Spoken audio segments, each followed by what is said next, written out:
And we're rolling. Welcome to the Grease Stain Cinema, where we like our popcorn greasy and our movies sleazy. I am your greasy host, Clint, and join with me today, all the way from that other horror podcast, is Nicole. How you Good.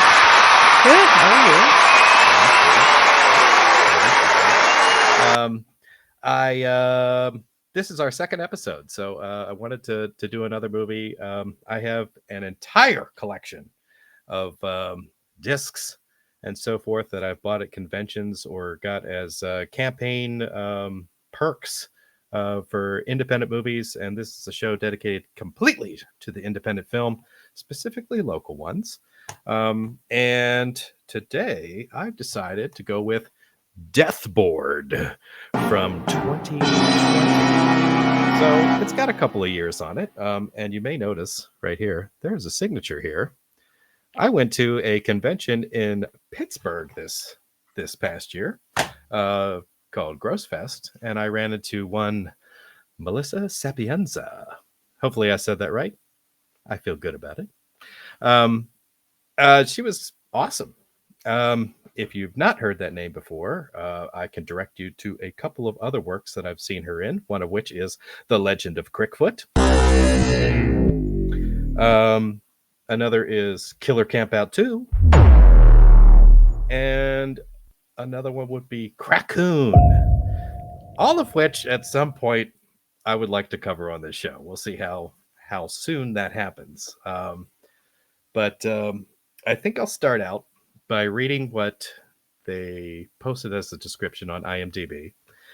Valerie buys a house with a gruesome past. 4 of her friends come over to help her move in and have a housewarming party. After a strange encounter with a creepy neighbor, the ladies discover an old Ouija board in the basement and unwittingly unleash a horrifying evil. Can they survive the night? And I did find it a little bit difficult, probably because this is a 4-year-old movie and it's not on the Fuzzy Monkey YouTube channel. I found it difficult to find the trailer for this, but I did in fact find it, and I will drop that here. Wow, this place is great! It was a total steal. I absolutely love it, Valerie. It's gonna look even better once we get you moved in.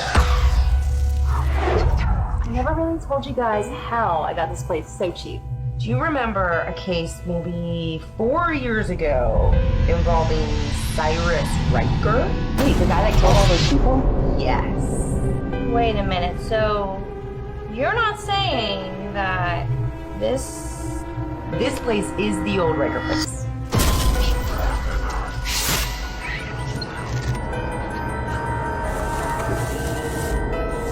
Oh my god, guys. Oh, Ouija board. We are so gonna do this tonight. Who are we contacting? The way I see it, there's only one spirit we should try to contact. Let's contact Riker. I don't think that's a good idea. It's a great idea. Let's do it.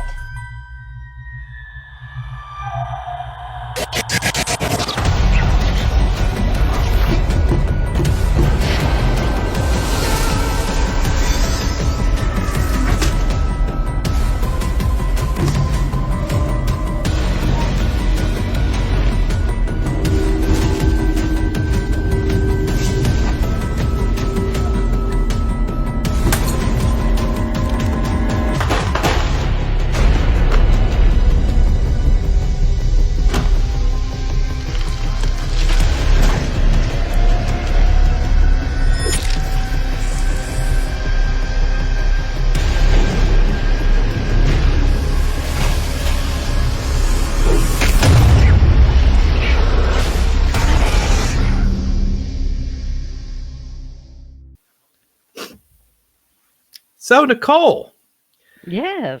one of the reasons that I asked you to come on here is because this movie was one that you expressed an interest in, and it seems right up your alley. Yes. You are quite the fan of 80s horror. That was a fond time for you with movies, and you seem to have an affinity for, we'll say, witch movies, Ouija board related stuff, possession Yes. flicks.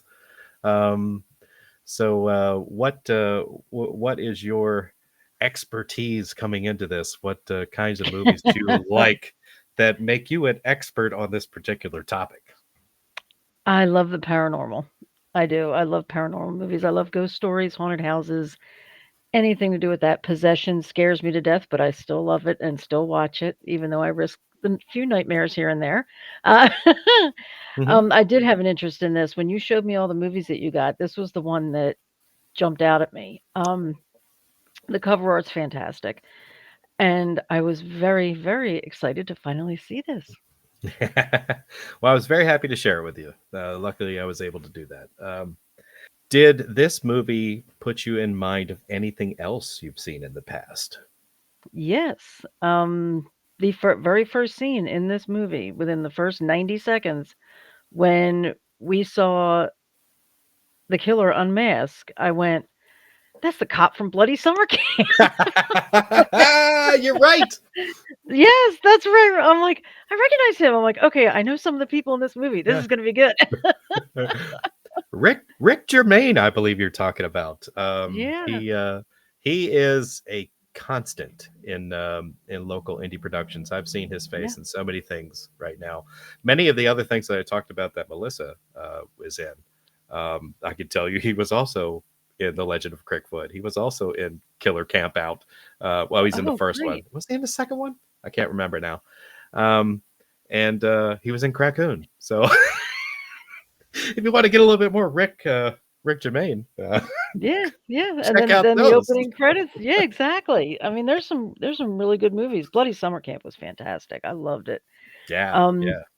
yeah, and then the credits roll. I'm like, I know that name. I know that name. Uh-huh. So it's yeah, it's very exciting to see a movie that is cousined with other movies that I love. It's Mhm, awesome. mhm. That's pretty cool. Yeah. I'm not exactly sure what I was expecting when I went into this movie, but I got to tell you, if there's one thing that I've learned about Brad Twigg and Fuzzy Monkey Films, Hmm. they like to slap you hard out of the gate. Yeah. And this movie, in the first couple of minutes, goes hard. I mean, Yeah.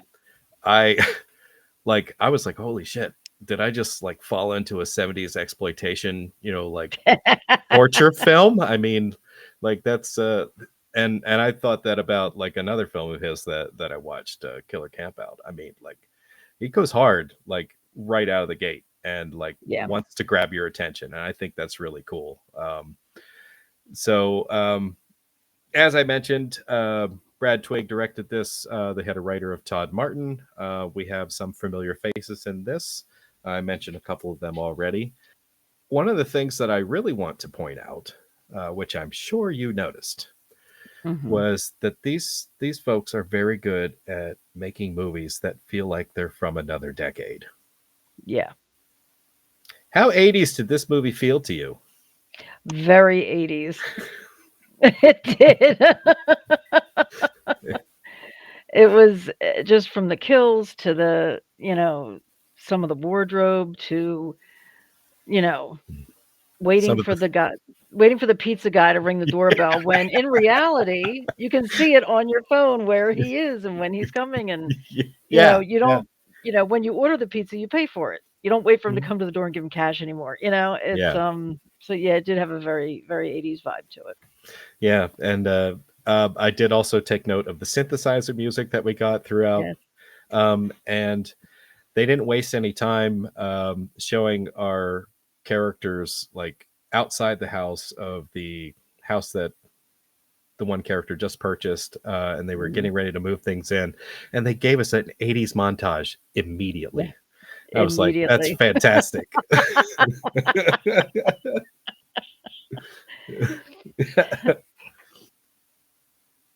So we had the opening scene. We had a murderer introduced to us. We are led to believe that he's killed by the cops. This woman knowingly buys this death house where these murders occurred, Mhm. and that only seems weird to like one or two of them. The rest of them were like, "This is awesome," and they find that Ouija board in the basement, and they decide to do a little contacting of some spirits while they're in this death house. I mean, Mhm. really, what could go wrong? Is my question.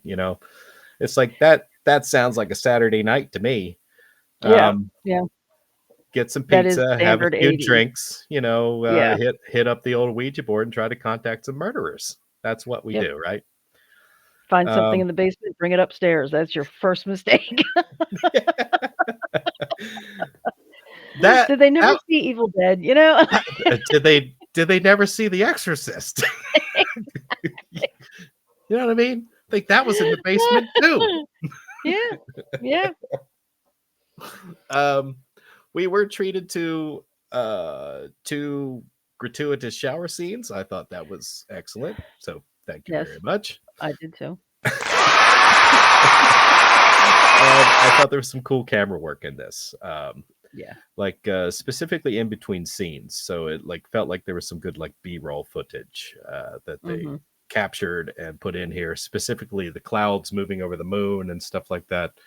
Yeah. It helped to create a little bit of atmosphere and ambiance. Um, did it seem strange to you? I just want to pick on this for a second. How small the Ouija board was. That bugged the That was the first thing that came to my head when I'm watching it. I'm like, that's the smallest Ouija board I have ever seen in my life. Because they all had their fingers on this planchette that was like this Yeah, big. it's like it was almost a little bigger than a paper plate. It was like everybody pointing up. Exactly. and I had the thoughts that it was like I don't know. You remember you used to go on trips in cars as a kid with your parents? Like before you had electronic devices, you always had like travel editions of games. I was like, is this the travel Yep. edition of the Ouija board?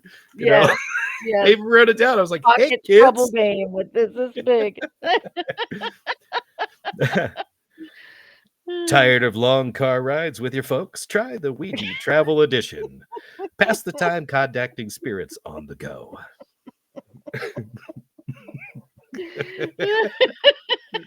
That could be a genuine commercial. I thought it was great. That did stand out to me, and that did bother me a little Yeah. bit. But at the same time, it served its purpose. We didn't have to Yeah. see what they were doing in order for them to tell us what was happening on the board. Yeah.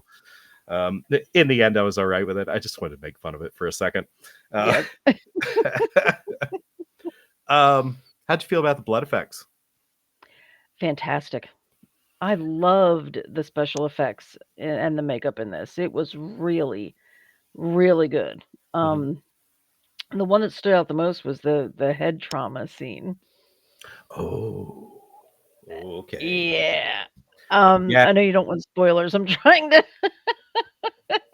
I ease my way around it. well, we'll keep it to a minimum. I mean, it's difficult to talk Okay. about it without spoiling a little bit, but Yeah. we won't give away any major plot points, and No. um, But yeah, it was like a mini sledgehammer. I want to call it a mallet, but it looked like a sledgehammer.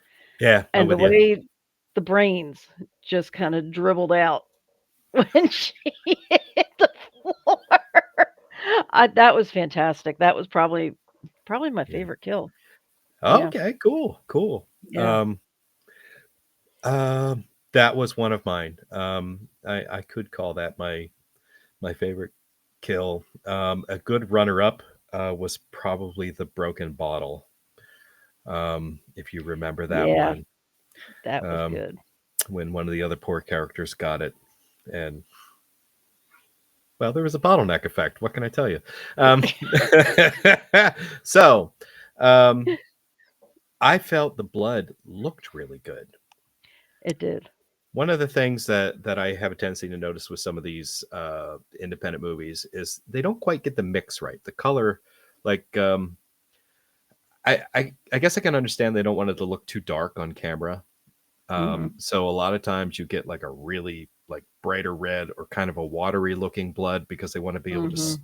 to run it through a sprayer or something like that. This one Right. was just different. This one had that like that old corn syrup look. I mean, it it was really dark, really rich looking, and I was like, holy shit, that's some good looking blood. So Yeah. I I just felt that came across really well, even with the dark lighting that they had throughout Hmm. this thing. Like it showed up on camera well. Um, so It we did. got It was that. it was really good. Really, really good. It was thick too. It wasn't like you said Yeah, watery. It just kind of rolled down, which was a really good effect. yeah. They did a So great job. we didn't really get much in the way of arterial spray, but we did get a lot of good gushing. Gushing Yes. happened here, Yes. and that was pretty satisfying. I'd have to say. All right. Very. There was some splatter. There were a couple of little splatter scenes, which Yeah, looked really good. yeah. We got a second shower scene. And I don't know if you thought this as well, but I thought that was a homage to Psycho. I did too. I Yeah. immediately thought Janet Leigh. I'm wondering if that's the only reason they had that in there because it was just a random girl getting into the shower Yeah, in the middle of the movie. it was thrown in there, felt a little out of Yeah. place. Yeah. But it might be one of those things where it's like, well, we shot it and it looks really good, so let's put it in here Yeah. somewhere. Yeah. Like, but that could have easily existed as an outtake on the DVD. I mean, and Yeah. but I would have been fine with that too. But it looked good. It looked It really did. good. Yeah. And I'm just gonna say, shout out to Thirsty D, the Primo pizza guy. Man, what a creep, man! But he was hilarious. He was hysterical. I I'm watching this going like the fact that the girl stood at the door for so long listening to his rant. I'm like, I would have slammed it in his face in 3 seconds. Like I wouldn't have stood there Yeah, for yeah. 5 minutes just looking disgusted while this guy's talking about pepperoni nipples and sausage on Oh, your pizza. salami nipples. Yeah, Salami nipples. yeah. He's like, I noticed you didn't order any sausage on your pizza. Uh, and and I also picked up on a couple of things like throughout the movie they threw in like Easter eggs here and there, Mhm. which were just like references to other movies. Yeah. I don't remember all of them, but I did catch damn enchiladas. So Oh, Hey, you okay? oh, some damn enchiladas. Oh, you gonna be all right? that was cool. Yes, that was very cool. I love the address of the house. Oh yeah, I didn't Kaufman pick up Road. on it. Kaufman Road. Lloyd What's Kaufman. I don't oh know if that was the intent, but that's how I took it. that never even Yeah. registered to me. I'm like, you might Yeah. be right. You might be right. Um, so overall, what did you think of the storyline of this movie? I liked it. It was like you said, very 80s, you Mhm. know. It it had some good dialogue. The pizza guy was freaking hysterical. Um but the basic story, killer dies in the beginning and that's all I'm going to say cuz you don't want Yeah. spoilers, but I did like that twist with Valerie. Mm, I did yes. not see that coming at Me all. neither. Me neither. I know in the past when I've seen movies of this sort, like back from the 80s, Mhm. that these storylines don't always seem well thought out. Yeah.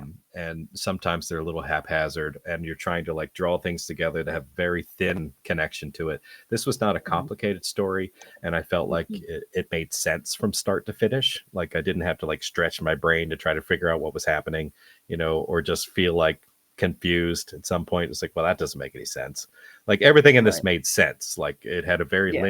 linear storyline, and I did enjoy the twist. I was not expecting that either. Um, and overall, that was really cool. Did you find Yeah. yourself caring about any of the characters? I felt for the cops. I did. I was like, this poor guy is going to go into this mess again. Like, I did. I felt bad for the cops. I didn't really feel bad for any of the girls. Like if you're the way I see it, if you're dumb enough to use a Ouija board in a house where there was a mass murder in the basement, you're gonna get what's coming to you. I didn't find myself growing attached to any specific character in this movie, Yeah.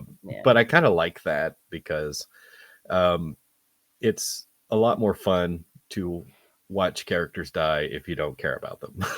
Yeah. Yeah. I did feel a little bit for um Daniel Brooks' character. I can't remember the character name. The three Oh. guys with the masks. Yes, Clark was his character name. Oh, okay. Yeah. And he left his mask in the in the truck. Like he seemed like he was a little did not have a very high IQ. Really? Okay. And when again, it's very, like you said, it's very hard to talk without spoilers. But Oh yeah. he's like, "Hi!" Like they're in the middle of the woods in the middle of the night, and he's like, runs into some random guy. Who are you? What are you doing with those? Yeah. I did feel bad for him. He was kind of, simple, but Oh, that's interesting. Yeah, maybe for that reason. Maybe for that reason you could yeah, feel for that's that probably character. the only reason. Yeah. He But when I wasn't think that about great. those three characters that were outside and the basis of their conversation, they were clearly up to no good, and Yes. they were going to put masks on. And in my opinion, we're probably going to break into this house because there Yeah. was, some young females on the inside, and I don't think their intentions were great. They were not. We got the elusive Matt Burns in this scene too. Yes, we He's a did. familiar person to me. He played the Liam character. He's the one who had the pumpkin mask, Yeah. and the other one was Jimmy Flame. He played. Where's he at here? Come on. Oh, Bo. He played Bo. Bo. He had the skull mask and did his little Yeah. Hamlet impersonation at one point. Yep. Do you feel like the masks were a reference to Halloween 3? Yes. I knew what you were going to ask before you asked it. Yes, That jumped out to me definitely. too. That jumped out Yep. to me too. Yeah. Yeah. Speaking of Matt Burns, his character didn't make out so well in this movie. And I think I'm just going to No, he didn't. start keeping a running tally as I do these of the number of times I see Matt Burns murdered on screen. So time number 1. So whether, I don't know, did you have an appreciation like I did for the fact that the timeline was so short and condensed? Like it happened. Yes. This was over the course of like one night, I believe.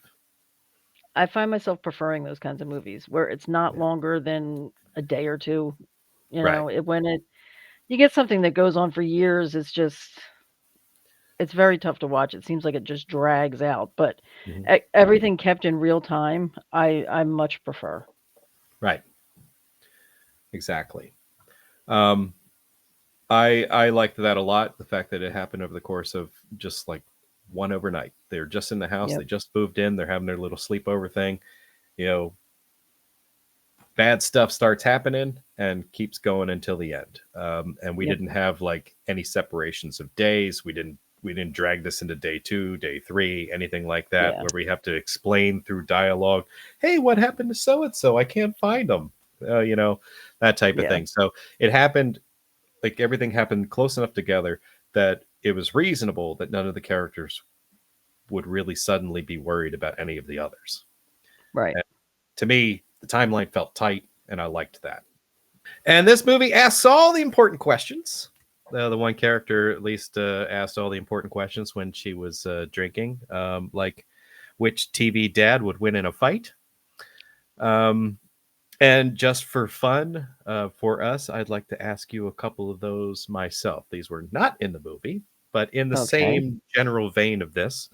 Let's say you had Danny Tanner from Full House, and you had the dad from Step by Step, which I can't remember his character name at the moment. Who do you think would win in that matchup?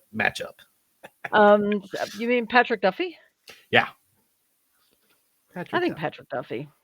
I think so too. Got any reasoning for that? He was Bobby Ewing on Dallas. Like he lived on a ranch. He can kick anybody's ass.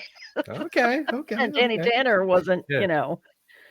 didn't seem Right. like much of a fighter. Yeah. I'm with Patrick Duffy as well. I feel like he was dressed Yeah. like a construction worker. Like he just had some real, like Yeah. some real power behind him that we just Yeah. didn't get to see on the show. And I think he would have beat the hell out of Danny Tanner.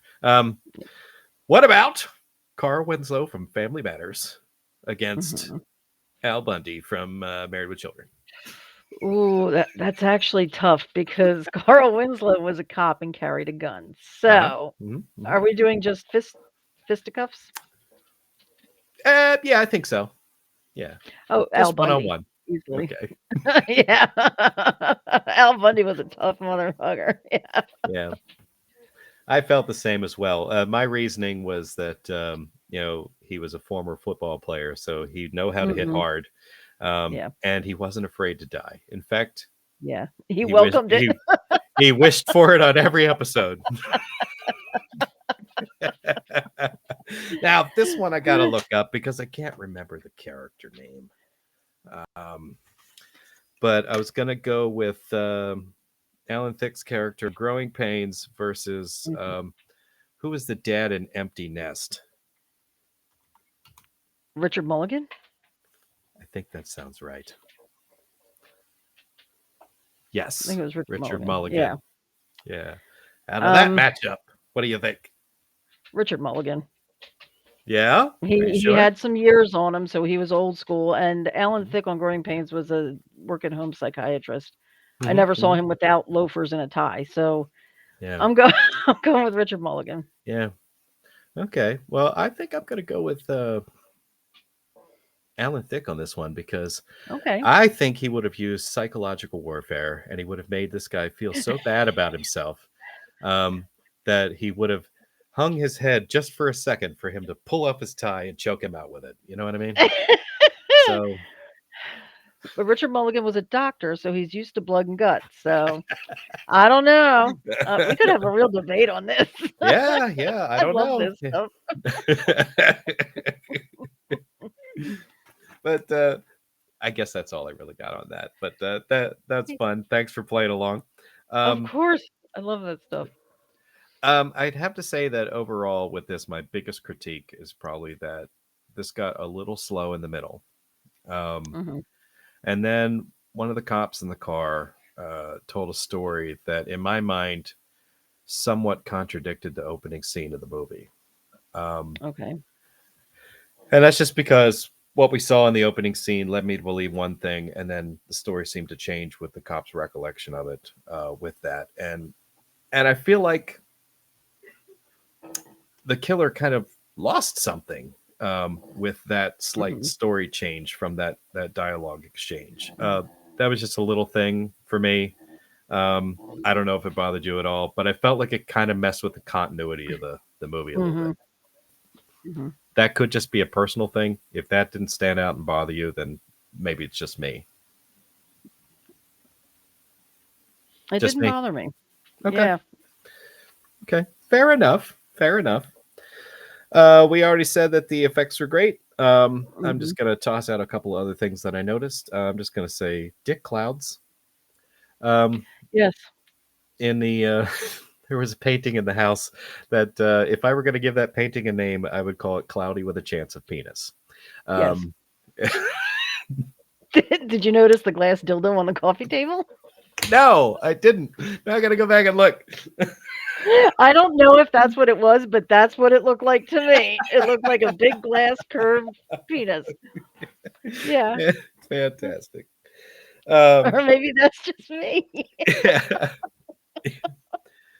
So, in the end, I'm not going to sit here and judge this movie harshly and try to tell anybody how to edit their film. But I feel like if maybe a dialogue scene could have been tightened up, or maybe one of them could have been taken out, or something that was kind of unnecessary, just to just flow a little bit better, and get that slow spot out of the middle of this. I think I really would have loved it. I mean, it's and this is good. I liked this, and I'm not a huge fan of possession flicks or Ouija board movies. I mean, probably The best one of those that I could think of was probably Witchboard. You know what I mean?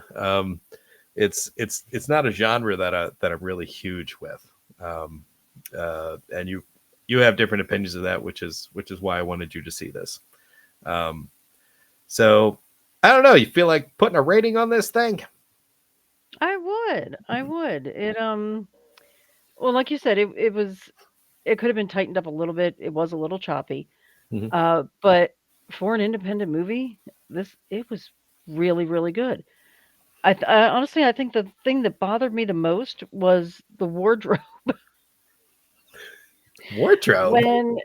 When five grown women have a little overnight get together, they don't wear lingerie and stockings. Okay, we're in sweats, our hair's pulled up, we have no makeup on, and we are inhaling that pizza. We we're wiping our hands on our shirts. We do not sit around in teddies and fishnets together like that. It's just not realistic. I know why they did it. They had to have that little TNA, in there. But yeah, that was the only thing that bothered me. What But do you I'm not. mean I'm they not. don't do that? You shattered my You have spent expectations of weekends everything. with me and Suki. Did I we sit around in lingerie? No. no We want to be comfortable. We're not wearing bras. Fuck that. no. I'm kidding, of course. I know real people don't do that. Uh, anyhow, didn't mean to interrupt. Go ahead. No problem. And the only other thing that bothered me was the shower scene when the first girl got in the shower and the other one came up and ripped the curtain back. Look, this is me. We don't do that either. Uh, Be screaming, women, get the fuck out of here. yeah, women are not that comfortable with each other. Like I Okay. said, even me and Suki, I would never go in there and rip the shower curtain open on her. Yeah, that was that. Those were the only things that bother me, like how they think Okay. women interact with each other. But I really enjoyed this movie, Mhm. especially the effects and the makeup. It was really, really good. Out of 5 on the independent film scale, I will give this a 3.5. Ooh, sweet. Yeah. That sounds very nice. Well, I'm with you. I think I'm right in line. I enjoyed the hell out of this. Like I said, it grabbed your attention right away at the beginning. We got an '80s Mhm. montage. I was eating up the music. I was eating up the camera work. I was, you know, the storyline was pretty good. Um, the effects were fantastic. Um, I only gave it, a couple of, bad marks just because, it didn't flow quite as good as I wanted it to. But I mean, I can ignore a lot of that. I would definitely watch this movie again. And I'm glad that I own it. So I can do that anytime I want. I am also going to give this a 3.5 out of 5. And I'm going to rate it in concessions like I did on my first one. I'm going to give this a bag of popcorn. I'm going to give this a root beer, some Reese's Pieces, and half a box of Raisinets because they were just too evil for me to finish. So there's your 3.5 out of 5. Um, Nicole, thank you very much for coming to talk to me about this. Anything else you want to plug before we get out of here? Just this movie and this whole production company. I love these guys. I love the stuff they do. I love Matt Burns. He's a sweetheart. Um, so yeah, just if you can find them, watch them. Yep, Fuzzy Monkeys, Fuzzy Monkey Films. They Hmm. do have a YouTube channel. I'll probably put it in the description of this video. Um, I really don't know how to get a copy of this movie other than to try to contact the director or go to a convention where they're selling these. Hmm. So I'm sure maybe they have a website or something like that. If I find that, I'll put that in the description as well. Um, but yeah, awesome. Good job to all. And at some point, I'm going to talk about some of the other ones. And I just want to close it out by saying you don't need a big budget to make a badass movie. And cut.